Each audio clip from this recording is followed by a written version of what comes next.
নমস্কার, জেবি কিচেনে সবাইকে স্বাগত। আশা করি সবাই ভালো আছেন। আজ বানাবো এই যে ছাল উঠানো মাছের ঝোল। দেখুন, ছাল উঠানো মাছ, এই যে আপনারা কি বলেন সেটা আমাকে কমেন্টে জানাবেন। এই যে ছাল উঠানো মাছ পাওয়া যায় না, ওই মাছটা সামুদ্রিক মাছ, কিন্তু খেতে দুর্দান্ত লাগে। আর আমি যেভাবে রান্না করছি এভাবে রান্না করলে তো খুবই ভালো লাগে।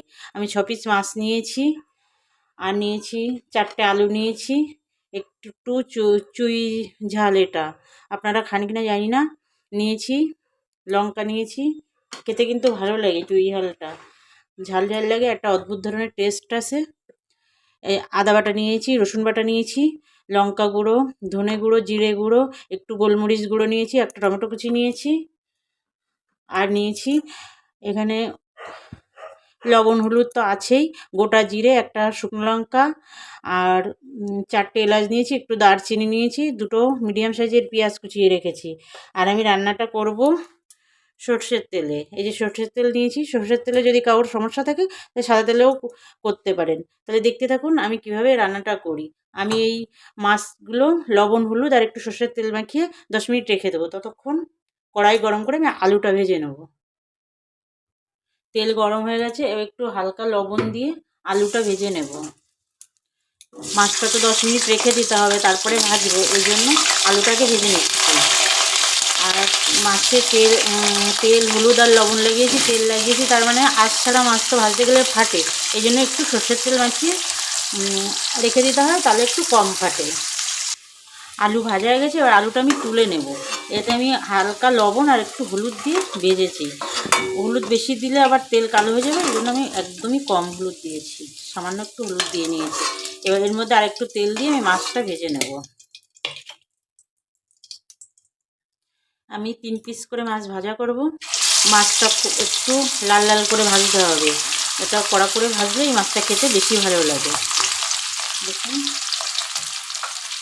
3 পিস করে ভেজে নেব।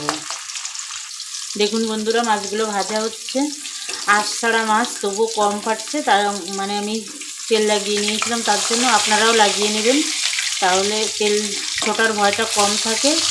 তেল ছুটলে তো হাত পা মুখ পুড়ে যেতে পারে, তার জন্য দেখবেন। আর এটা সামুদ্রিক মাছ, খাদ্যগুণে পুষ্টিগুণে ভরপুর, আর কাটা কম, যার জন্য বাচ্চারাও খেতে পারে। আপনারা আমার ভিডিওটা না টেনে সম্পূর্ণ দেখবেন, আমি যেভাবে রান্না করছি একবার করে দেখবেন, আশা করি আপনাদের খুব ভালো লাগবে। আর নতুন বন্ধুরা আমার চ্যানেলটা সাবস্ক্রাইব করে আমার পাশে থাকবেন, আর পুরনো বন্ধুরা যারা আমার পাশে আছেন তাদের অসংখ্য ধন্যবাদ। আমার পাশে থাকবেন বরাবরের মতো, আর আমার ভিডিওটা দেখবেন, লাইক কমেন্ট করবেন। এই যে মাছটা ভাজা হয়ে গেছে, দেখুন এরকম লাল লাল করে ভাজতে হবে, ভেজে তুলে নেব। পরের 3 পিস মাছও ভেজে নেব। আর বন্ধুরা, এই মাছটা খেলে রুই কাতলার থেকে তো ভালো লাগবেই, এমনকি এই রান্নাটা হলে মাছ মাংস ছেড়েও সবাই এটা দিয়েই খাবে। এটা একটা খুব সুন্দর টেস্ট আসে মাছের ঝোলটায়। আপনারা করবেন, আমি যেভাবে করছি একবার করে দেখবেন, খুব ভালো লাগবে। মাছ সবগুলো ভাজা হয়ে গেছে, এর মধ্যে আমি এই চামচের 2 চামচ তেল দিয়ে দেবো। দিয়ে এবার আমি একটা শুকনো লঙ্কা ফোড়নে দেবো, একটু জিরে দেবো। জিরেটা ভাজা ভাজা হয়ে গেলে এবার দেব এই যে 2টো তেজপাতা দেব, ছোট তেজপাতা। আমি তেজপাতা সবসময় জিরের পরে দিই, কারণ প্রথমেই দিলে তেজপাতাটা বেশি ভাজা হয়ে যাবে, ভেঙে যাওয়ার সম্ভাবনা থাকে। এবার পেঁয়াজ কুচি দিয়ে দেবো। পেঁয়াজ কুচিটা একটু ভাজা ভাজা হলে, পেঁয়াজটা একটু ভাজা ভাজা হয়ে গেছে, এবার দেবো আদা বাটা। এই যে 1/2 চামচ আদা বাটা দিলাম, 1/2 চামচ রসুন বাটা।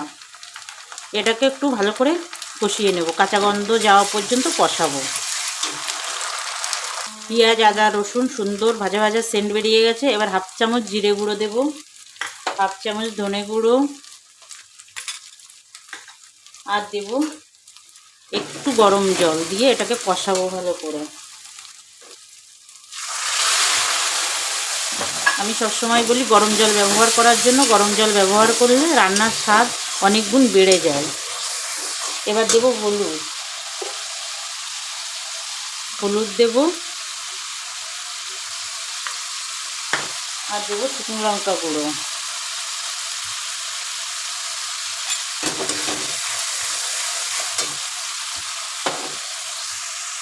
এবার টমেটো কুচিটা দিয়ে দেবো। এবার আমি গোলমরিচ গুঁড়োটা দিয়ে দেবো। এটা 1 চামচের 4 ভাগের 1 ভাগ গোলমরিচ গুঁড়োটা দেবো। এই যে মশলাটা মোটামুটি কষানো হয়ে গেছে, তেল বেরিয়ে এসছে। আমি এবার এই চই ঝালটা দেবো। এটা খেতে খুব ভালো লাগে। আপনারা যদি কেউ না খান তাহলে দেওয়ার দরকার নেই। আর সর্দি কাশি হলো খেলে অনেকটা উপকার হয়। এবার আমি ভেজে রাখা আলুটা দিয়ে আর একটু কষাবো। আলু মশলা দেখুন সুন্দর কষানো হয়ে গেছে। এবার পরিমাণ মতো গরম জল দেব।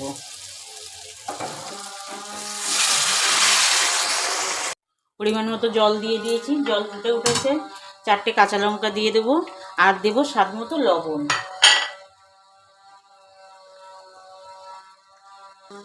এবার আমি ঢাকা দিয়ে রাখবো মিডিয়াম আছে 10 মিনিট। 50% মতো আলুটা সেদ্ধ হয়ে গেলে তখন আমি মাছটা দিয়ে দেবো। সামুদ্রিক মাছ একটু ফোটাতে হয় বেশি করে। এই যে আমাদের রান্নাটা, এই যে দেখুন কত সুন্দর হয়েছে দেখতে। এবার মাছটা দিয়ে দেবো। আলু 50% সিদ্ধ হয়ে গেছে, মাছটা দিয়ে দেবো, দিয়ে আবার ঢাকা দিয়ে রাখবো। আমি মিডিয়াম আঁচে রেখেছি, না হলে ঝোল বেশি টেনে যাবে। মাছের ঝোল যেহেতু একটু ঝোলঝোলই হবে, মোটামুটি ঢাকা দিয়ে রাখবো। দেখুন বন্ধুরা, মাছের ঝোল প্রায় হওয়ার মতো হয়ে গেছে, ফুটছে। এবার আমি গরম মশলাটা বেটে নেব।